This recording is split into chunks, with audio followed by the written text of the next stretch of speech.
question I've seen many times over is, are they connected, or did Parkinson's cause the numbness and tingling that I'm experiencing in my hands and feet?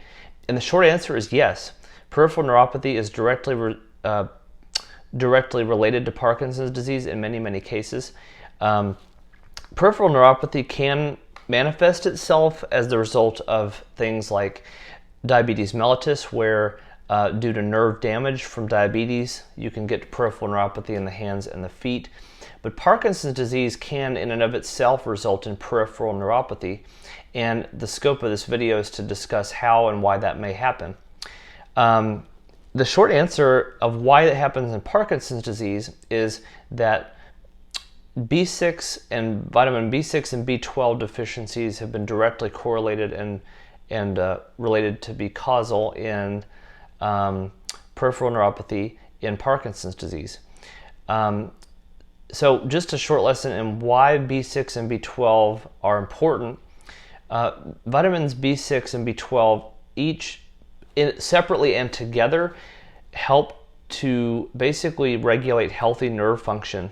And B12 in particular helps with brain nerve function.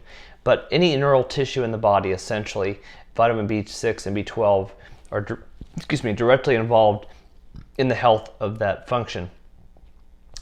Another vitamin B is vitamin B9 or folate, and that's also that is a particularly important vitamin B in the body, because folate helps to basically helps the nerves to maintain healthy sheaths, because it helps to produce the material called myelin.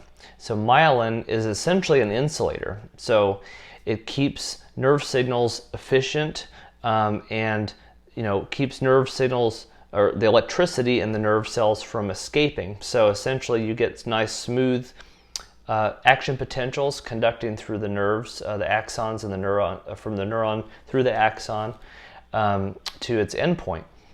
So as a matter of fact, Parkinson's disease is not a demyelinating disease, but another disease associated with movement disorders is multiple sclerosis, and the direct disease process involves myelin sheath degradation. So that being said, we're not talking about MS, but just to show how important folate is for nerve function, you can imagine how important B12 and B6 are. The details of exactly how they help with nerve function are not so important, so much as to know that they are directly involved in nerve function and health of the nerve cells. And if there is a deficiency, you're not going to have as good of nerve health or nerve function. So that's where you can get the numbness and tingling and often painful neuropathy in the hands and feet, and how it can be directly linked with Parkinson's disease.